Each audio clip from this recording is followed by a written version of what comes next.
I'm Marcus, 29 years old, and until last summer I thought being financially successful meant my family would finally respect me. I spent $15,000 on a Hawaiian vacation for my parent sister and her new boyfriend. I planned every detail hoping to create perfect memories with the people I loved most. Instead, I discovered just how quickly they could replace me. Before I tell you how my own family tossed me aside like yesterday's trash, drop a comment, letting me know where you're watching from, and hit that subscribe button if you've ever felt invisible to the people who should value you most. Growing up in a middle-class neighborhood on the south side of Chicago shaped much of who I am today. Our family was never wealthy, but my parents, Harold and Diana, worked hard to give my younger sister Brianna and me a decent life. Dad was a high school math teacher, and Mom worked as a nurse at the local hospital. From the outside, we probably looked like the perfect American family, but the dynamics under our roof were always a bit complicated. From an early age, I understood my role as the responsible older brother.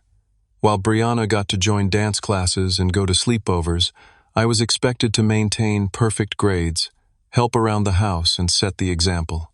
Don't get me wrong, I loved my sister deeply. She had this infectious laugh and creative spirit that made her easy to love, but it was hard not to notice the different standards we were held to. Marcus is so mature for his age. My parents would tell relatives, which sounded like a compliment, but really meant I had to be the adult when my parents couldn't or wouldn't be. By the time I was 16, I was working part-time at a local grocery store while maintaining straight A's. Meanwhile, Brianna struggled with her grades but got endless support and understanding from our parents.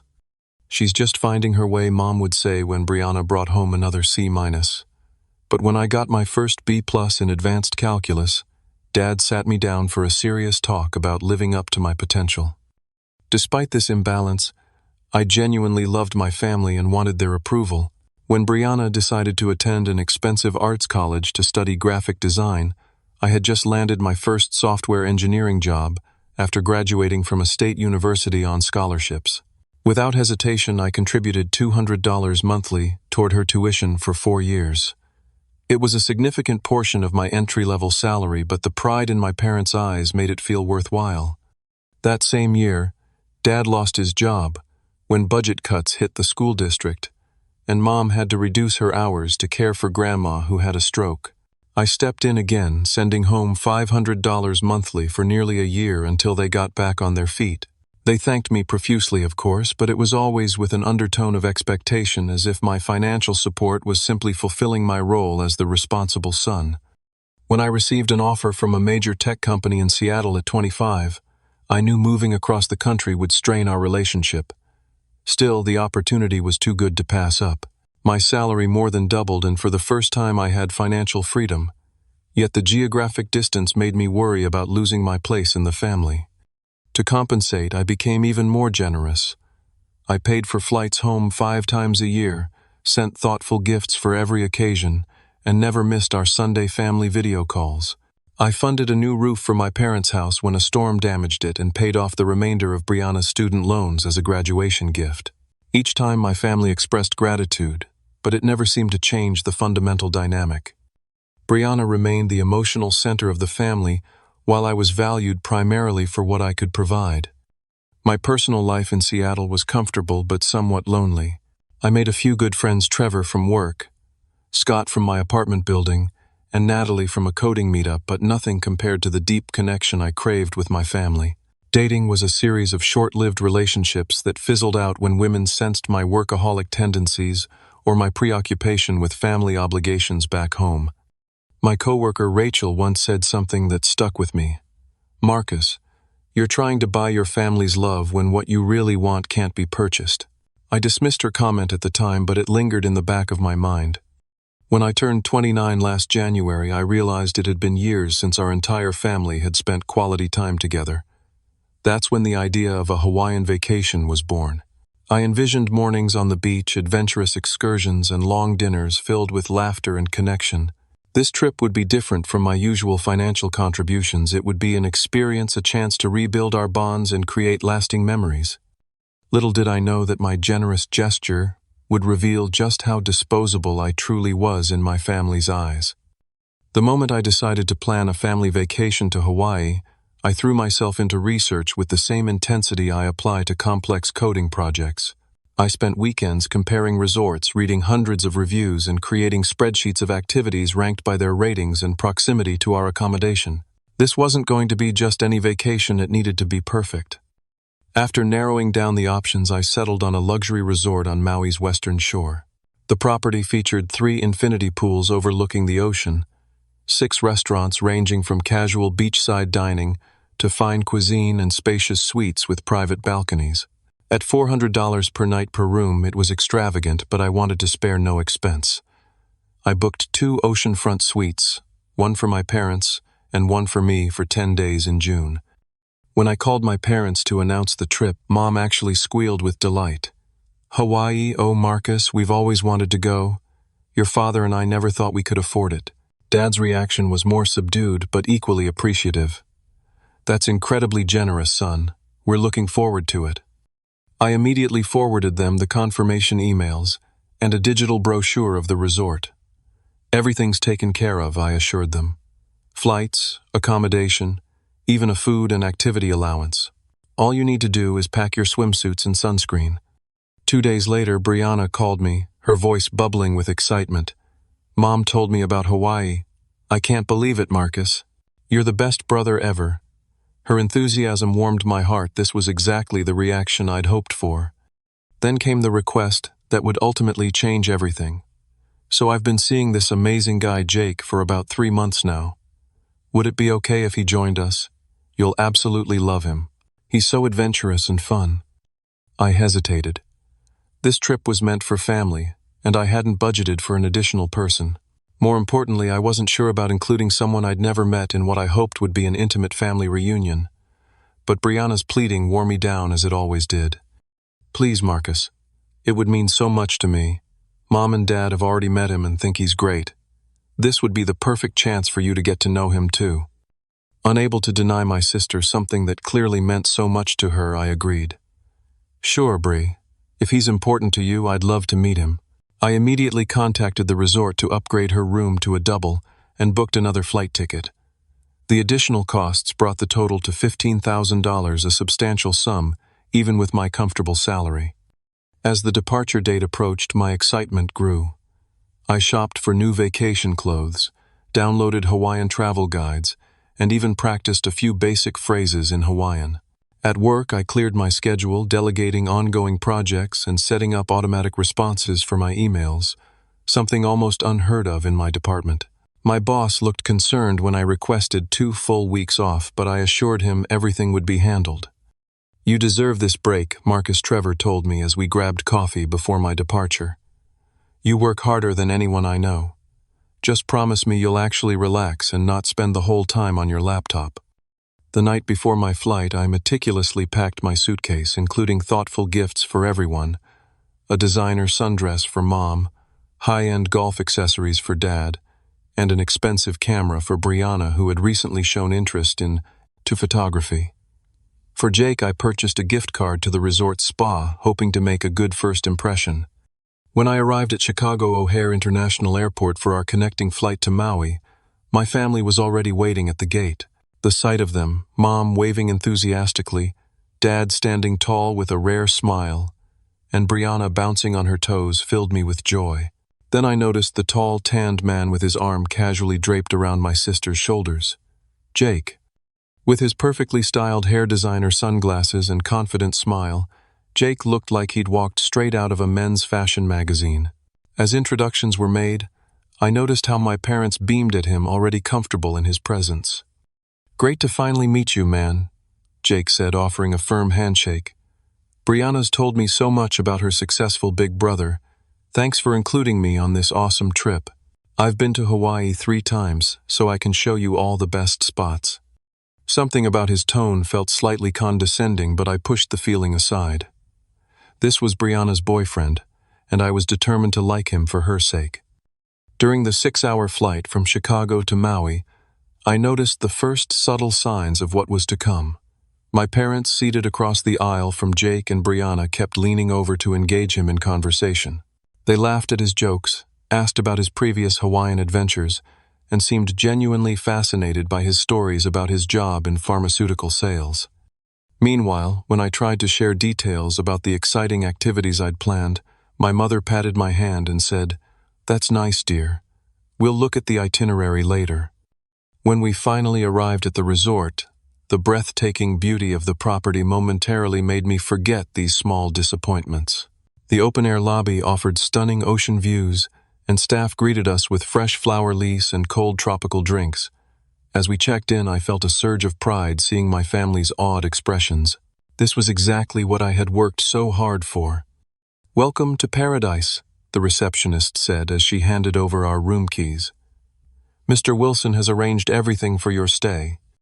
In that moment, watching my family marvel at the luxury surrounding them, I felt certain that the next 10 days would be everything I had dreamed of and more.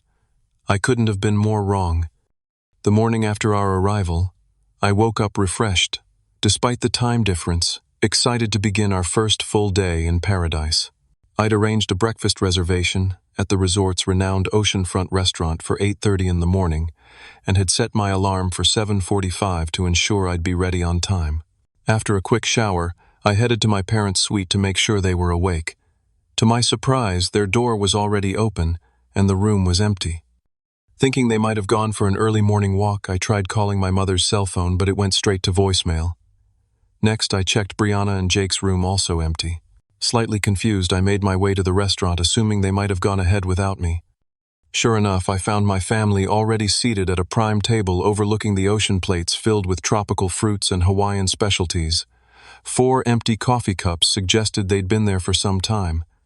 "There you are," Mom said when she spotted me. "We didn't want to wake you. You seemed so tired from organizing everything." "We've been up since 6, Dad added proudly.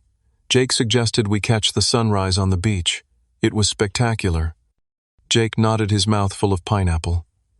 "Nothing like a Hawaiian sunrise, bro. You missed out." I forced a smile and took the remaining seat, trying to ignore the sting of being left out of the first morning activity. The breakfast reservation was for 8:30, I mentioned lightly. I was up in time. "Oh, we were starving after the beach," Brianna explained, not picking up on my disappointment. "Jake said, 'This place starts serving at 7, so we just came early.'" I nodded and ordered coffee, reminding myself not to overreact. It was just breakfast after all. The day's main event was still to come. A snorkeling excursion I'd booked months in advance at Molokini, a crescent-shaped volcanic crater that housed hundreds of species of tropical fish. As we boarded the catamaran for our snorkeling trip, my spirits lifted. The day was perfect: clear blue skies, gentle breeze, and water, so turquoise it seemed unreal. I'd chosen this particular tour because it included certified marine biologists as guides and a gourmet lunch on board.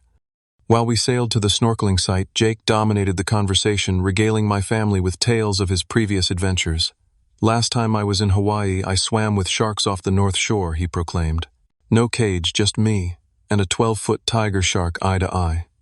Having researched extensively about Hawaiian marine life, I knew that tiger sharks rarely came close to shore, and that such encounters would be extremely dangerous without proper safety measures. But my family hung on Jake's every word, gasping and asking for more details. When I tried to share some fascinating facts about Molokini's formation and ecosystem that I'd learned during my research, Dad cut me off mid-sentence. Jake was telling us about the time he helped rescue a tourist who got caught in a rip current, he said, turning back to my sister's boyfriend expectantly. During the actual snorkeling, I found myself alone most of the time. Mom and Dad paired up while Brianna and Jake swam together, pointing out colorful fish and coral formations to each other. The marine biologist guide noticed me by myself and kindly showed me a sea turtle resting among the coral, which briefly lifted my spirits.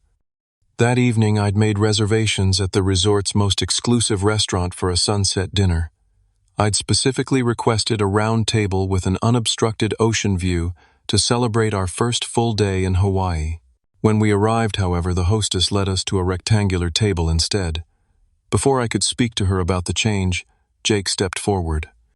"Excuse me, we'd prefer that table by the window," he said, pointing to a better-positioned table that had just been vacated. To my surprise, the hostess immediately accommodated his request with a friendly smile. Of course, sir. Right this way. When we were seated, I found myself at the far end of the rectangular table with Jake positioned at the head, my parents on either side of him, and Brianna next to Mom. From my position, I could barely see the sunset I had specifically arranged for us to enjoy together. Throughout dinner, I made multiple attempts to join the conversation, sharing interesting facts about traditional Hawaiian cuisine or asking questions about tomorrow's plans. Each time, I found myself either interrupted or acknowledged with brief responses before attention returned to Jake's stories. "You should have seen the waves in Tahiti," Jake was saying, gesturing dramatically. "Makes Hawaiian surf look like a kiddie pool." "Have you really been to Tahiti?" I asked, genuinely curious but also slightly skeptical given some of his more outlandish claims. A flash of something annoyance perhaps crossed his face before he smiled. "Twice, bro. I backpacked through the South Pacific after college, stayed in these tiny villages where tourists never go." "That's amazing," Mom gushed. "You're so adventurous, Jake. You must have a million stories." "Not like Marcus," Dad added with a chuckle. "Always planning and researching. Probably knows more about Hawaii from Google than most locals know from living here." The table laughed, and though I knew Dad hadn't meant it maliciously, the comment stung. I excused myself to use the restroom, needing a moment alone to compose myself. When I returned, they were discussing tomorrow's plans, completely disregarding the private boat tour I had booked and already mentioned several times. "Jake knows this amazing hidden waterfall," Brianna was saying excitedly. "It's not in any guidebooks. We could hike there tomorrow." "That sounds wonderful," Mom agreed. "Is it difficult to get to?"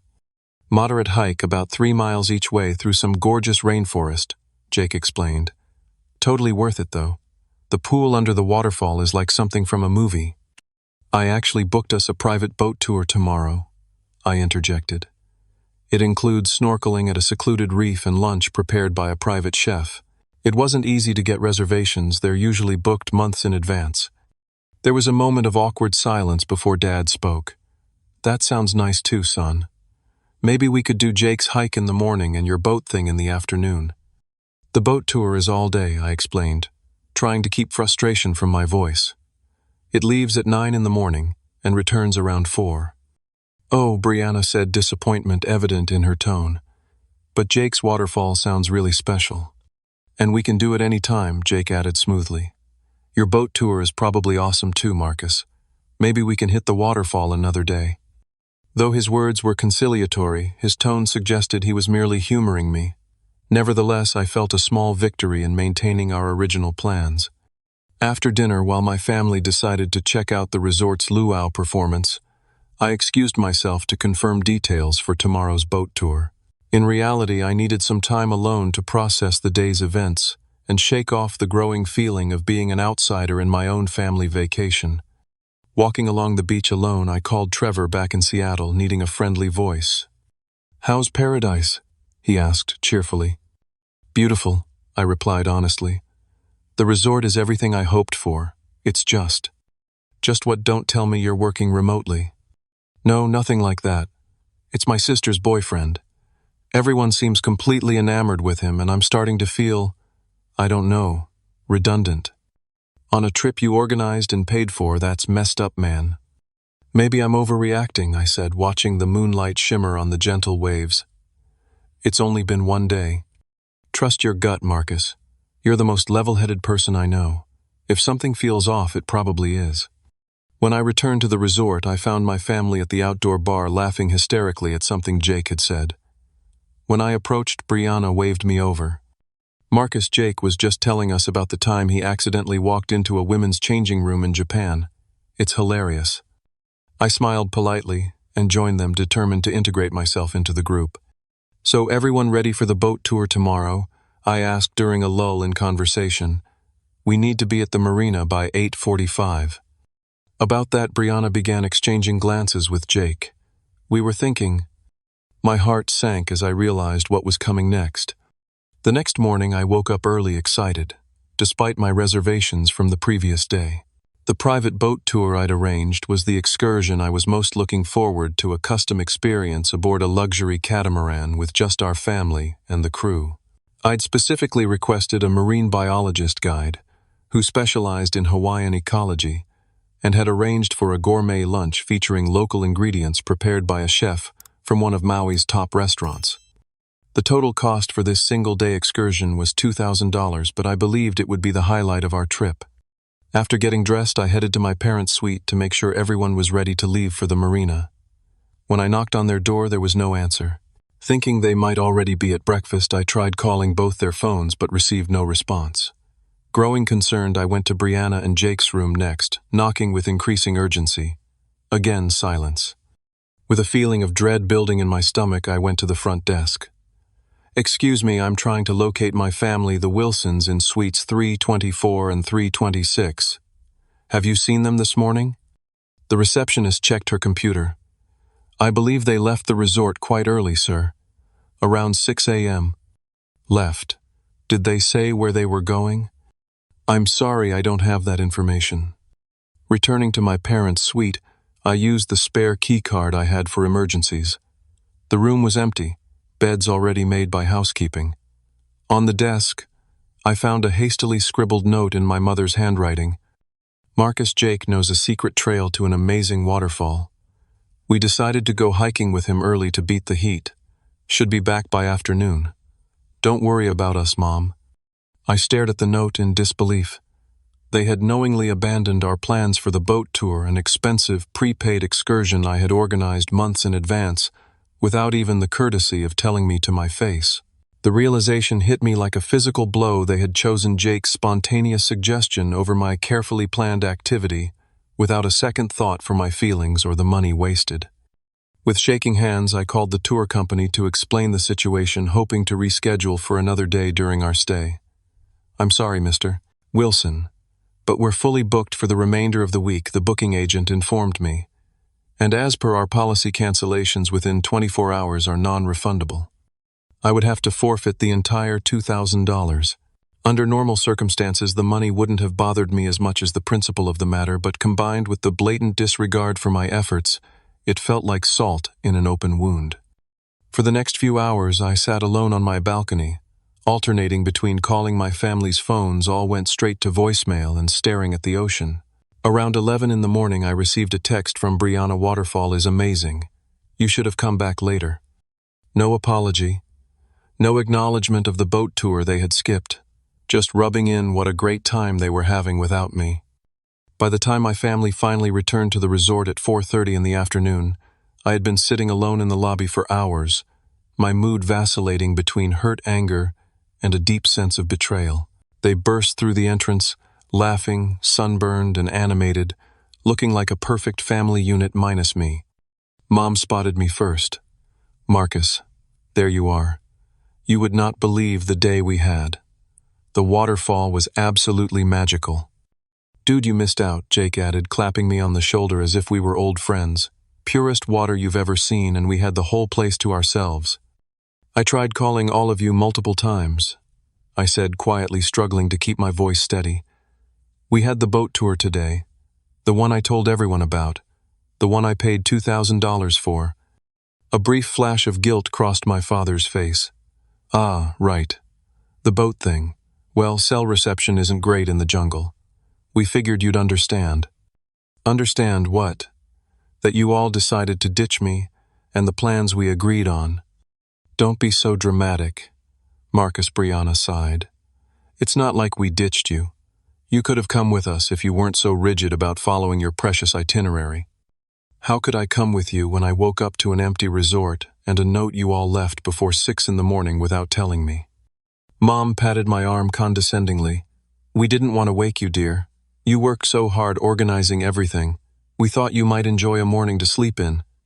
The casual dismissal of my feelings was infuriating, but I took a deep breath, determined not to make a scene in the resort lobby.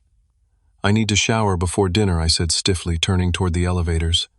Speaking of dinner, Jake called after me. "I found this awesome seafood shack on the other side of the island. Super authentic, locals only. I made us reservations for 7. I stopped and turned slowly. I already made reservations at the resort's Japanese restaurant. I mentioned it yesterday. "Cancel them," Dad suggested with a shrug. "Jake says this place has the best poke on the island, We can try your restaurant another night." Looking at their expectant faces, I realized none of them saw anything wrong with their behavior. In their minds, Jake's spontaneous suggestions trumped my careful planning every time, regardless of the cost, financial or emotional to me. "Fine," I conceded, too drained to argue. "7 it is." That evening, as we drove to the local seafood shack, which turned out to be a touristy restaurant with inflated prices and mediocre food, I sat silently in the back seat while Jake regaled my family with embellished tales of his waterfall adventure. The rocks were super slippery, but I helped Diana across like it was nothing, he boasted, referring to my mother by her first name with a familiarity that grated on my nerves. "He was so careful with me," Mom added adoringly. "I felt completely safe." And when that other hiking group showed up, Dad continued, "Jake knew exactly how to find another viewpoint away from the crowds. The kid has a sixth sense for this stuff." "It's just experience," Jake said with false modesty. "When you've traveled as much as I have, you develop instincts." Throughout dinner, the pattern continued. Every conversation circled back to Jake's apparent expertise on everything from Hawaiian culture to the best local beers. When I attempted to share an interesting fact about traditional fishing practices I'd learned during my research, Jake interrupted with, "Actually, that's not quite right. My buddy who lives here says." After the main course, while waiting for dessert, Jake raised his beer in a toast. "To tomorrow's adventure surfing lessons at Makina Beach, I know the instructor. He'll give us the local treatment." I set down my fork carefully. "I haven't booked any surfing lessons." "No worries, bro. I took care of it this afternoon. Called in a favor from my friend."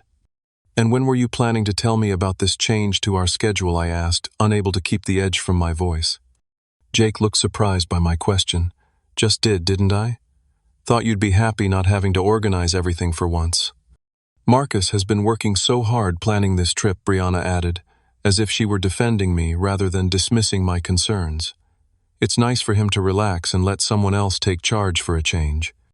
"Jake's spontaneity is refreshing," Mom said, patting my hand as if I were a child throwing a tantrum.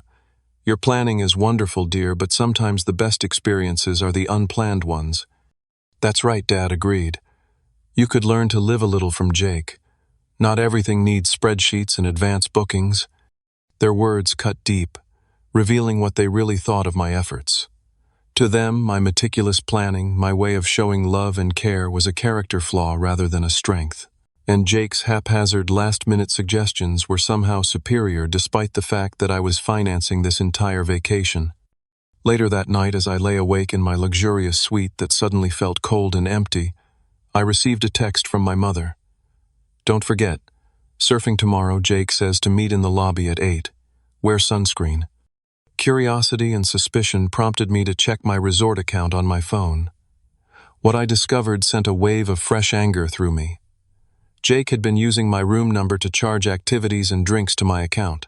Somehow my family had given him access to the prepaid activities fund I had established for us, treating him to helicopter tours, premium cocktails, and spa treatments, using the money I had set aside for our family experiences. The betrayal was complete. Not only had they sidelined me emotionally on a trip I had funded, but they were literally using my money to finance Jake's vacation and treat him like an honored guest while I sat alone on the sidelines. As I stared at the ceiling, listening to the distant sound of waves crashing on the shore, I came to a painful realization. I had always been an outsider in my own family, valued not for who I was, but for what I could provide. And now that Jake offered excitement and novelty, they didn't even need me for the vacation I was paying for. Something broke inside me that night, the illusion that I could purchase my family's love and respect through generosity and sacrifice. By morning, I knew exactly what I needed to do. I barely slept that night, my mind racing with hurt, anger, and painful clarity. As the first light of dawn filtered through my curtains, I made a decision that felt both terrifying and liberating. I would stop trying to buy my family's approval. I would walk away from this farce of a family vacation and reclaim my self-respect. Instead of joining the surfing excursion Jake had arranged, I took a long walk on the beach at sunrise, feeling the warm sand between my toes and the gentle Hawaiian breeze against my face. For the first time since arriving in paradise, I actually noticed the beauty surrounding me rather than focusing on my family's approval. Finding a quiet spot where the beach curved around a small cove, I sat down and called Trevor, needing the perspective of someone who valued me for who I was, not what I could provide. They did what Trevor exclaimed after I explained the situation. Let me get this straight. You spent $15,000 on this vacation, and they're ignoring you to hang out with your sister's boyfriend of 3 months, and they gave him access to charge things to your account. That's beyond disrespectful. Marcus, that's exploitation. I know, I sighed, watching a group of early morning paddle boarders glide across the calm water. I've always known deep down that my relationship with my family was conditional, but this trip has made it impossible to ignore. So what are you going to do? I'm done, I said, surprised by the certainty in my voice. I'm not going to spend another week being the invisible financier of their vacation with Jake. I'm going to move to a different resort and enjoy Hawaii on my own terms. Good for you, man. It's about time you stood up for yourself. After ending the call, I spent an hour researching other accommodations on the island. I found a smaller boutique hotel about 20 minutes away that had a room available for the remainder of my stay. It was less luxurious than our current resort, but had excellent reviews for its authentic atmosphere and friendly staff. I booked it immediately, feeling a weight lift from my shoulders. Back at the resort, I packed my belongings efficiently, leaving out only what I would need for the day. Then I headed to the front desk to make arrangements for the transition. I'd like to keep my current suite paid through the end of our original booking, I explained to the manager. My family will continue to stay here, but I'll be moving to different accommodations today. Is there a problem with your room, Mr. Wilson? The manager asked, concerned. No, the resort is wonderful. This is a personal decision. After modifying the reservation and settling the details, I returned to my room to finish packing. As I was zipping my suitcase, there was a knock at the door. I opened it to find Brianna still in her swimwear, looking confused and slightly annoyed. Where were you this morning? We waited in the lobby for 20 minutes before heading to the beach without you. I decided not to join the surfing lesson, I replied calmly, continuing to pack. Her eyes widened as she noticed my open suitcase. What are you doing? Are you packing? Yes, I'm moving to a different hotel. What? Why would you do that? Is this because we went to the waterfall yesterday? Are you seriously that petty? Her immediate assumption that I was being childish rather than considering that my feelings might be legitimately hurt only confirmed I was making the right decision. This isn't about the waterfall, Brianna. It's about the fact that since we arrived, I've been treated like an afterthought on a vacation that I planned and paid for. You've all made it clear that you prefer Jake's company and his spontaneous ideas to spending time with me or following through on plans we agreed to. That's ridiculous, she protested, though her eyes darted away guiltily. We love having you with us. You're just being too sensitive. Am I? You left without me yesterday for an excursion Jake suggested, causing me to forfeit $2,000 on a boat tour you all knew about. Dad told me I should learn to live a little from Jake, and somehow Jake has been charging expenses to my room despite not being authorized on my account. Brianna's cheeks flushed. Mom gave him the room number for emergencies. He probably just got confused. 7 separate charges in 2 days isn't a confusion, Brianna. It's taking advantage. So this is about money. I thought you wanted us to enjoy ourselves. You're always saying how you have more than enough. Her response was so disconnected from the real issue that I almost laughed. This has never been about money. It's about respect. It's about being treated like a person with feelings rather than an ATM with legs. You're ruining this vacation, she accused, tears welling in her eyes. Jake was so excited about all the plans he made for us this week.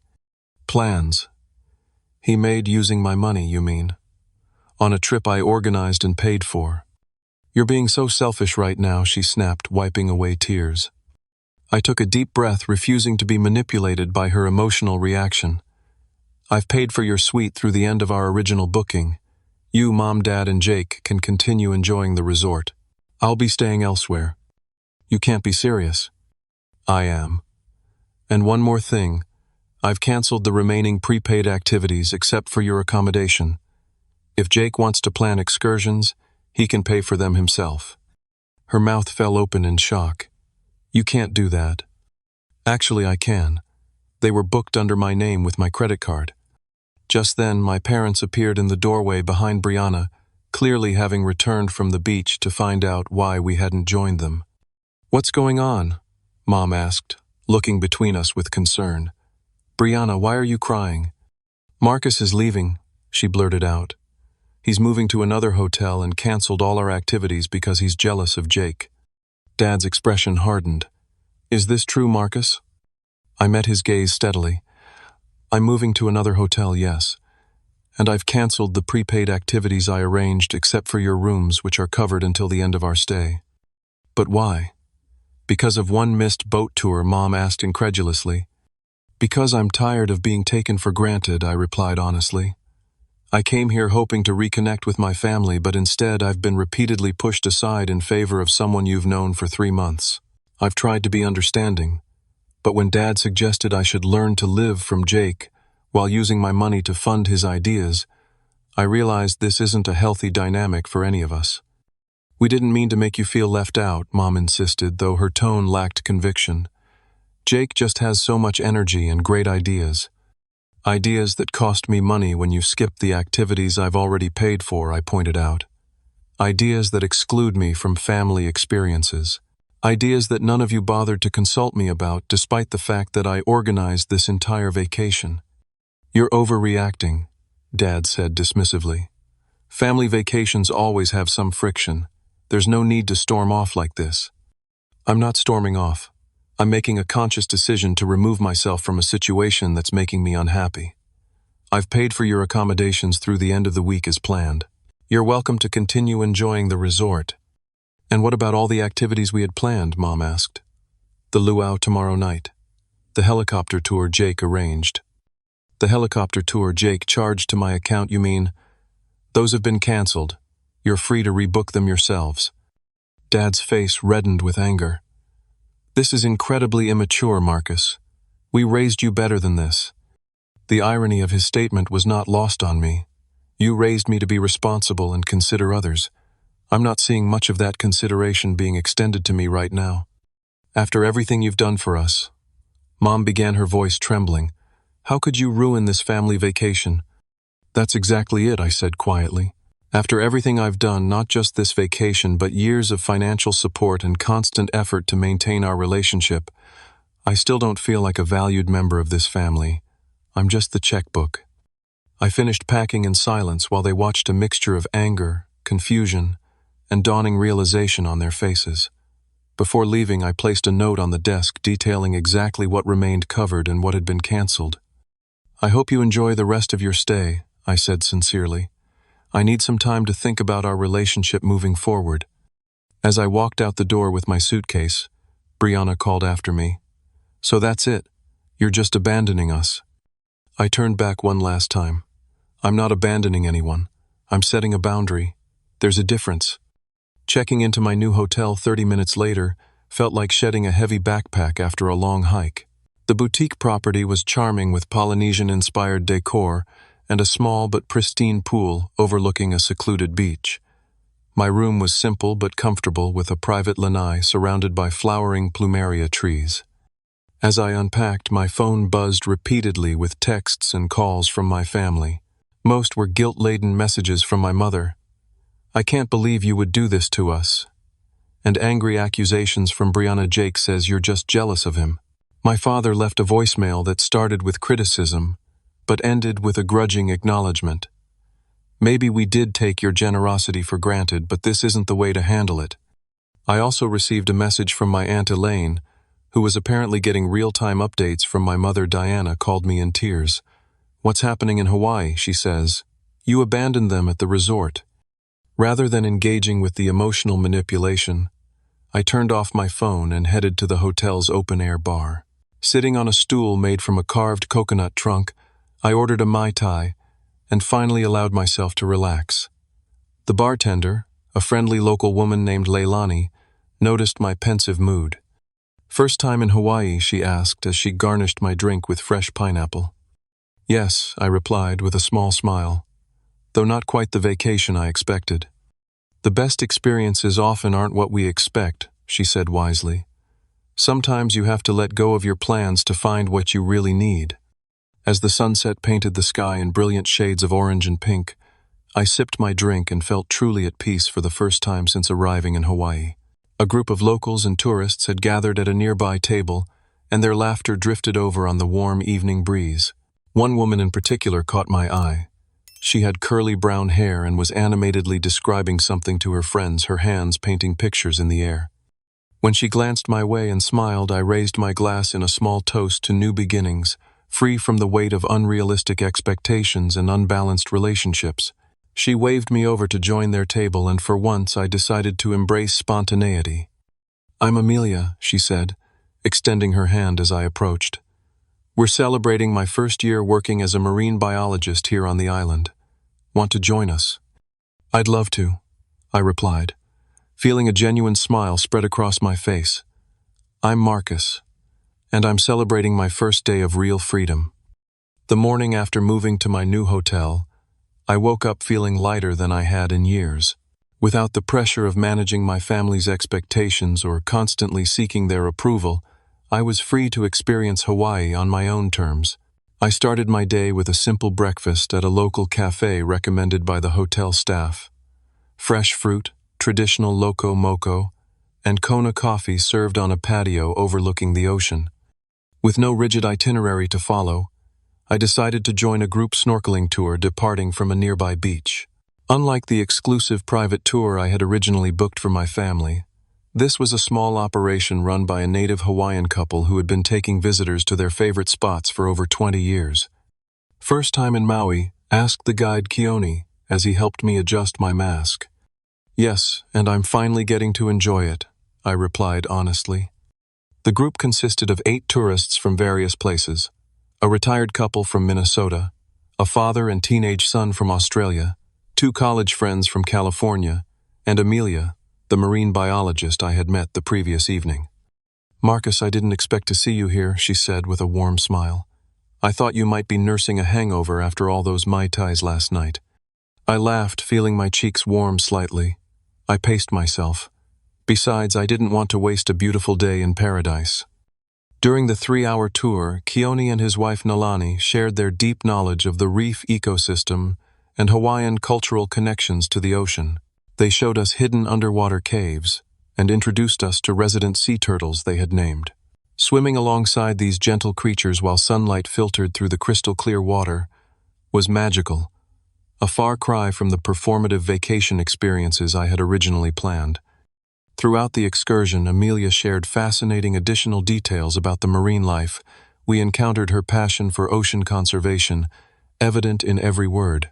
By the time we returned to shore, I had made genuine connections with several people in the group, exchanging contact information and recommendations for local experiences.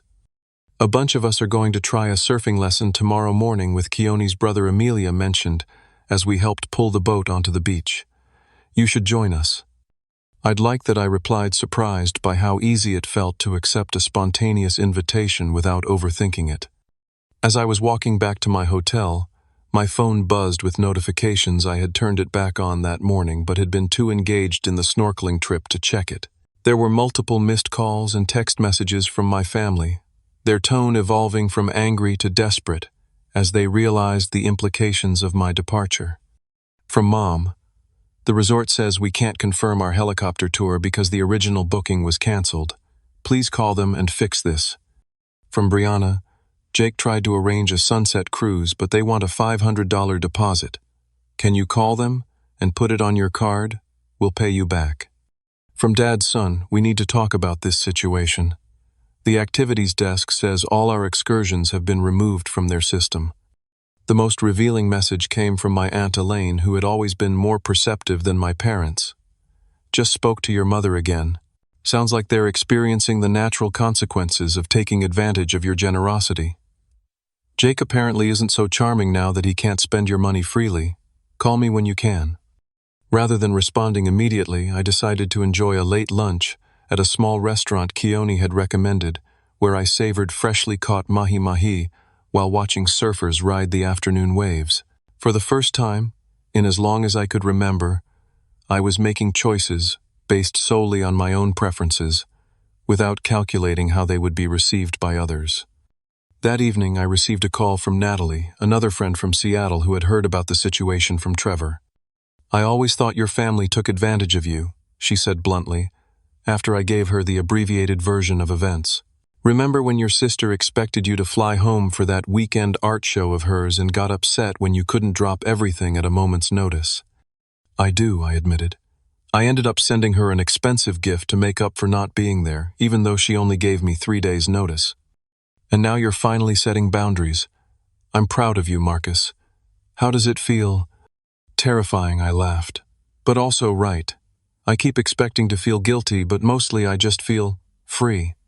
Later that night, I met Amelia and some of her friends for dinner at a local restaurant hidden away from the tourist areas. The small, open-air establishment served traditional Hawaiian dishes with a modern twist, and we sat at long communal tables sharing food and stories as if we'd known each other for years. "So, what brought you to Hawaii alone?" Amelia asked as we shared a dessert of haupia pudding with fresh mango. I gave her the condensed version of my family situation, expecting sympathy or awkwardness. Instead, she nodded thoughtfully. "My older brother was the family ATM for years," she said, "always trying to buy our parents' approval with expensive gifts and bailing everyone out of financial problems. It took a heart attack scare at 34 for him to realize no amount of money could make them treat him with respect. Is he okay now?" "Better than okay. Once he stopped trying to please everyone, he figured out what actually made him happy. Now he runs a small dive shop in Florida, has a great partner, and only deals with family on his own terms." Her story gave me hope that I wasn't overreacting, that setting boundaries was both necessary and potentially life-changing. The next morning, I received an unexpected call from my Aunt Elaine. "Your mother called me crying again," she began without preamble. "But this time it wasn't about you abandoning them. It was about Jake." "What happened?" I asked, genuinely curious. "Apparently, when Jake realized all the prepaid activities were canceled, he threw quite a tantrum, started complaining about false advertising, and how he was promised a luxury vacation.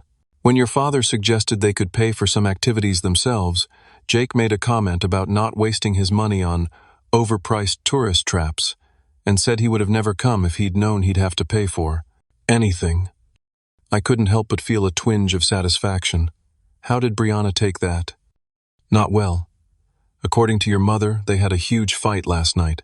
Brianna defended Jake at first, but then he made some comment about how her rich brother should have covered everything if he really cared about family. That's when she finally saw what you've been dealing with.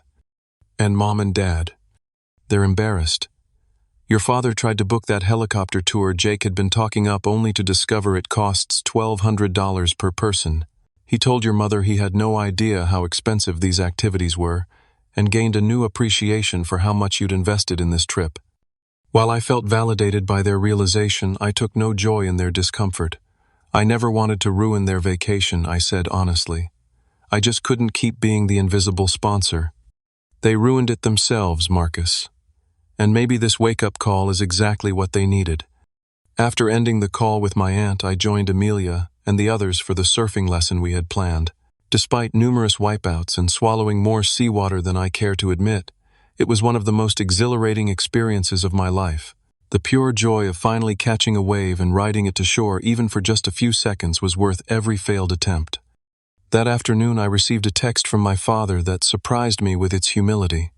"We underestimated what you put into this trip, both financially and emotionally. Your mother and I would like to talk when you're ready. No pressure." Later, Amelia invited me to join her for a sunset hike to a viewpoint she frequented. As we climbed the moderate trail, she shared stories about her work protecting coral reefs and the local community efforts to preserve Hawaiian culture and ecosystems. At the summit, watching the sun sink into the Pacific in a blaze of gold and crimson, I realized I was genuinely happy for the first time in recent memory. Not the conditional happiness that came from momentary family approval, but a deeper contentment born of authentic connection and self-respect. "Beautiful, isn't it?" Amelia said softly, her curls dancing in the gentle breeze. "Perfect," I agreed, and I wasn't just talking about the sunset. That evening, over dinner, I received a series of increasingly humble texts from Brianna. "Jake and I broke up. He showed his true colors when the free luxury stuff disappeared. "I'm sorry for how I treated you. I was so caught up in trying to impress Jake that I didn't see how disrespectful we were being. Can we talk tomorrow, please?" The vindication I felt was tempered by genuine compassion for my sister. Despite everything, I didn't want her to be hurt. I replied simply, "I'm free for breakfast at 9. The cafe at my hotel makes amazing macadamia nut pancakes." As I fell asleep that night in my modest but comfortable room with the sound of distant waves providing a soothing backdrop, I reflected on how dramatically my vacation had transformed. What began as an expensive attempt to buy family connection had become a priceless lesson in self-worth and authentic joy. For the first time, I was experiencing Hawaii not as a costly backdrop for family approval, but as a beautiful place where I was learning to be true to myself. And I had a feeling the real transformation was just beginning. On my 7th day in Hawaii, I sat at a beachfront table at my hotel's cafe, watching the morning sun sparkle on the waves while waiting for Brianna.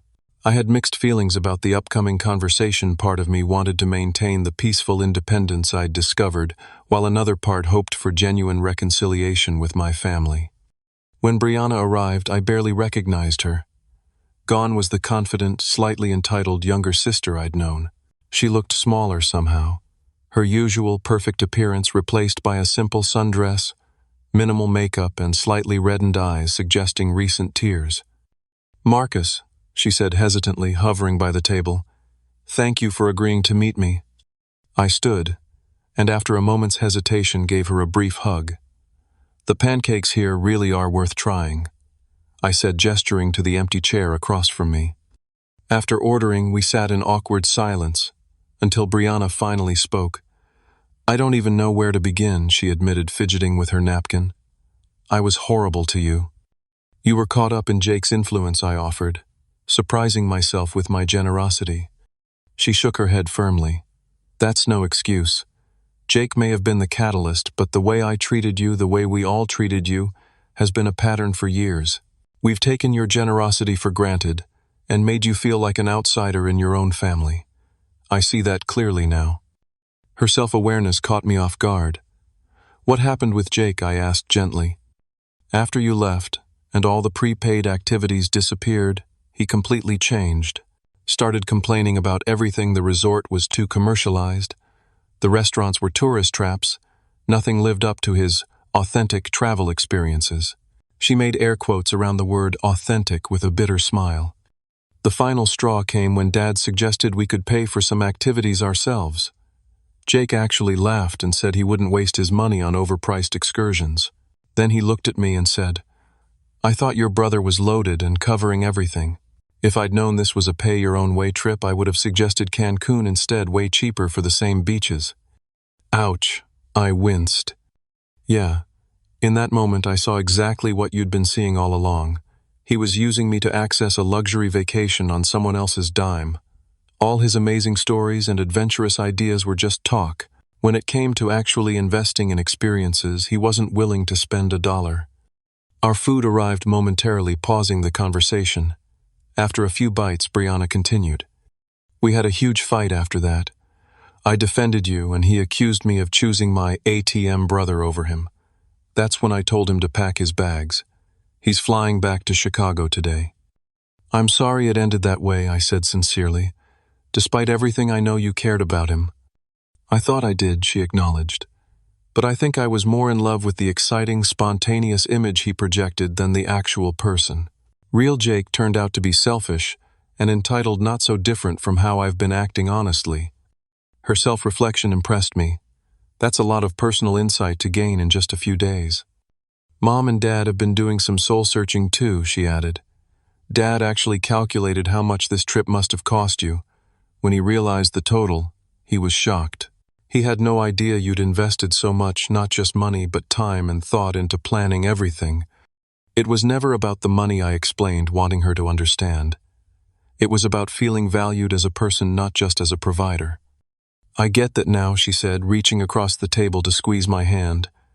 "And I'm truly sorry, Marcus. Not just for this trip, but for years of taking you for granted. You've always been there for me, helping with college, supporting my art career, being my emergency contact for everything. and I've never properly acknowledged or reciprocated that support. Her genuine remorse touched me deeply. Thank you for saying that. Mom and Dad would like to see you too if you're willing. They're pretty embarrassed about how everything unfolded, but they really want to make things right. I considered this request carefully. I think I'd like that, but not quite yet. I'm finally enjoying Hawaii on my own terms and I need a little more time. I understand completely, she assured me. They'll be ready whenever you are. After breakfast, Brianna and I walked along the beach, our conversation shifting to my experiences since leaving the resort. I told her about the authentic local spots I'd discovered, the interesting people I'd met, and the surprising joy I'd found in unplanned adventures. You seem different, she observed as we paused to watch a group of sea turtles basking on the sand. More relaxed, happier. I feel different, I admitted. For the first time in my adult life, I'm making choices based solely on what I want, not what will please others or prove my worth. And that includes this Amelia person, she asked with a knowing smile. I felt my cheeks warm. We've been spending time together, yes. She's brilliant and passionate about marine conservation. Actually, she's giving a public talk at the Conservation Center this afternoon about coral reef protection. Would you like to come? I'd love to, Brianna said sincerely. And Marcus, I promise I'll actually listen and not try to make it about me this time. 2 days later, I agreed to meet my parents for dinner at a neutral location, a mid-range restaurant halfway between our respective accommodations. They arrived early and were waiting nervously when I walked in. Marcus' mom said, standing quickly. She looked like she wanted to hug me, but wasn't sure if it would be welcome. I made the decision for her, stepping forward to embrace both my parents briefly. You look good, son, Dad said as we sat down. Island life agrees with you. It does, I confirmed, though not in the way I originally expected. There was an awkward pause before Mom spoke again. We owe you an apology. Several, actually. We've been talking a lot these past few days, Dad continued, about patterns in our family that have been unfair to you. You've always been the responsible one, the one we could count on. Somewhere along the way, we started taking that for granted. We expected you to always understand, always accommodate, always support, without giving you the same consideration in return. Mom added, her voice thick with emotion. It wasn't right, and we're truly sorry. Their sincere apology meant more than I had expected. Thank you for acknowledging that. Brianna told us you've made some new friends here, Dad said clearly, trying to move the conversation to more comfortable territory. I have, I smiled, including a marine biologist named Amelia, who's been showing me parts of the island most tourists never see. She sounds lovely, Mom said warmly. We'd like to hear more about her and everything else you've been experiencing. To my surprise, my parents spent the rest of dinner genuinely listening as I shared stories about my adventures of the past week. They asked thoughtful questions and expressed real interest in my experiences, without once comparing them to Jake's supposed expertise or suggesting I should have done things differently. When the check came, Dad reached for it immediately. This one's on us, he said firmly. It's a tiny step toward recognizing everything you've contributed. As we parted that evening, Mom hugged me tightly. We'd love to spend some time with you before the trip ends if you're willing, but we'll understand if you need more space. Maybe a beach day tomorrow. I suggested, finding that I genuinely wanted to rebuild our connection now that the dynamics were shifting. Nothing elaborate, just relaxing together. The relief and joy on their faces told me this was the right decision. The final days of our Hawaiian vacation unfolded in ways I never could have planned, but were more meaningful than anything I had originally envisioned. I divided my time between solo adventures, outings with Amelia and her friends, and more balanced interactions with my family. Brianna and I went kayaking one morning and had the most honest conversation of our adult lives, acknowledging the competitive dynamics that had shaped our relationship and committing to a more supportive sibling bond moving forward. My parents joined Amelia and me for a traditional Hawaiian cooking class, where we laughed together as we failed spectacularly at folding taro leaves for laulau. On our last evening in Hawaii, I hosted a small dinner at my hotel's restaurant, inviting both my family and the new friends I'd made. Watching Amelia describe her coral restoration project to my fascinated parents, I felt a sense of alignment I'd never experienced before. My family relationships were finally shifting toward mutual respect rather than one-sided. Giving. Before we parted at the airport for our separate flights, my parents and Brianna back to Chicago, me to Seattle, Dad pulled me aside. This trip didn't go as planned, he acknowledged, but I think we all learned something more valuable than we would have from a perfect vacation. Your mother and I are committed to changing how we relate to you, son. It won't happen overnight, but we're working on it. That's all I can ask, I replied honestly. When I returned to Seattle, I brought back more than just a tan and souvenirs. I carried a new understanding of self-worth that transformed how I approached both work and personal relationships. I declined unnecessary overtime projects, started a weekly hiking group with Trevor and other friends, and maintained my newfound ability to enjoy unplanned experiences. Amelia and I continued our connection long distance with daily texts and weekly video calls. 2 months after returning home, I flew back to Hawaii for a long weekend to see her, and our relationship deepened further.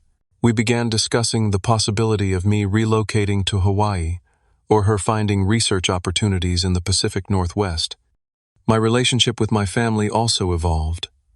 Sunday video calls became more reciprocal, with my parents showing genuine interest in my life, rather than just expecting updates on mine.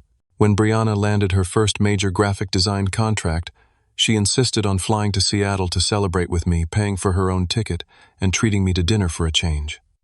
At Thanksgiving, when I returned to Chicago, the dynamic shift was noticeable to everyone, including extended family. My Aunt Elaine pulled me aside during dessert. Whatever happened in Hawaii changed things for the better, she observed. I haven't seen your parents this respectful of your boundaries, well, ever. It wasn't easy, I admitted. But sometimes the hardest conversations lead to the most necessary changes. 6 months after the fateful Hawaiian vacation, Amelia visited Seattle for 2 weeks, staying in my apartment and exploring the possibility of transferring to a marine research center in the area. My family flew out for a weekend during her stay, eager to spend more time with the woman who had become so important to me. Watching my mother and Amelia discuss ocean conservation over dinner, my father genuinely engaged in the conversation rather than dominating it, and Brianna showing sincere interest in both our lives, I reflected on the painful but necessary journey that had brought us here. The $15,000 I spent on that Hawaiian vacation turned out to be the best investment I ever made, not because of the luxury experiences it purchased, but because it forced a reckoning that transformed our family dynamic. By walking away from people who didn't value me, I paradoxically created the space for genuine connection to grow. The most profound lesson I learned wasn't about family specifically, but about self-worth. Real love, whether from family, friends, or partners, doesn't need to be purchased with grand gestures or financial support. Real love is based on mutual respect, reciprocity, and valuing each other for who we are, not what we can provide. If you're struggling with similar dynamics in your relationships, remember that sometimes the kindest thing you can do, both for yourself and the people taking you for granted, is to step back and allow natural consequences to unfold. It's only when the imbalance is exposed that healing can truly begin. Have you ever had to walk away from someone you cared about to help them recognize your value? Share your experience in the comments below. And if this story resonated with you, please like, subscribe, and share it with someone who might need to hear that setting boundaries isn't selfish. It's essential for building healthy relationships. Thank you for listening to my journey. And remember, your worth isn't determined by what you give, but by who you are.